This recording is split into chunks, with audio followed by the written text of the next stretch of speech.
Click the subscribe button, hit the bell icon to never miss another update.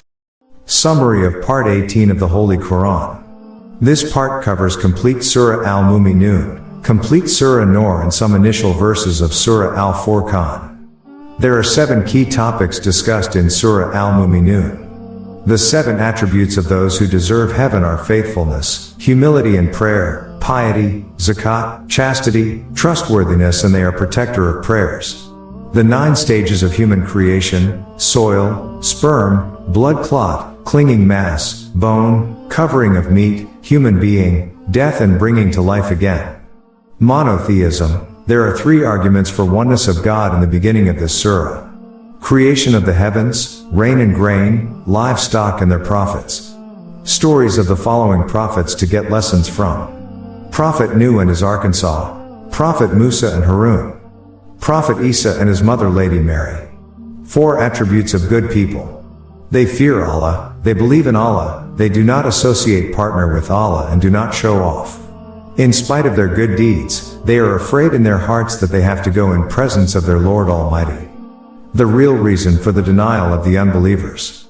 Allah consoles the Prophet that there is no reason for them to deny what you have come up with as something new or that the previous prophets did not bring.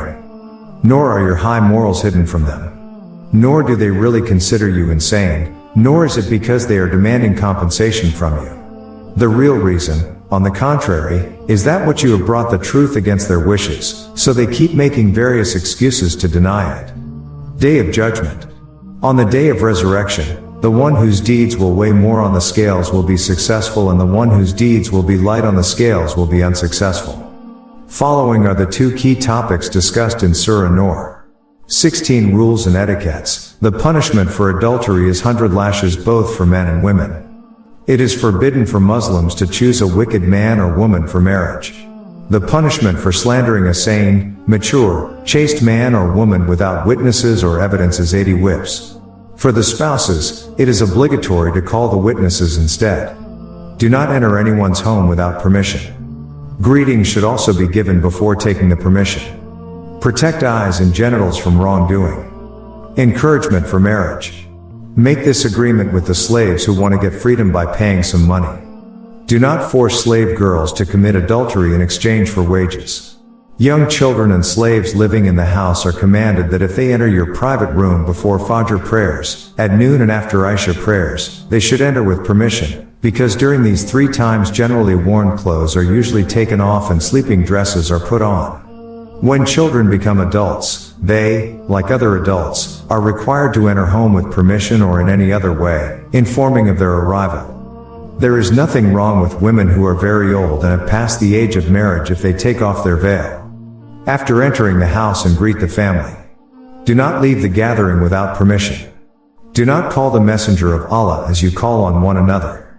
3 examples of the people of truth and the people of falsehood. In the first example, the light of the believer's heart is similar to the light of a lamp which is in a chandelier made of clear glass, and this chandelier should be placed in a window so that its light stays in a certain direction where needed. The oil used in this lamp is derived from a special olive tree. This oil has such a luster that it appears to glow without showing fire. This is the condition of the believer's heart, that he follows the guidance even before acquiring knowledge. Then when knowledge comes, it becomes more luminous. Second example is the deeds of the people of falsehood which they consider good.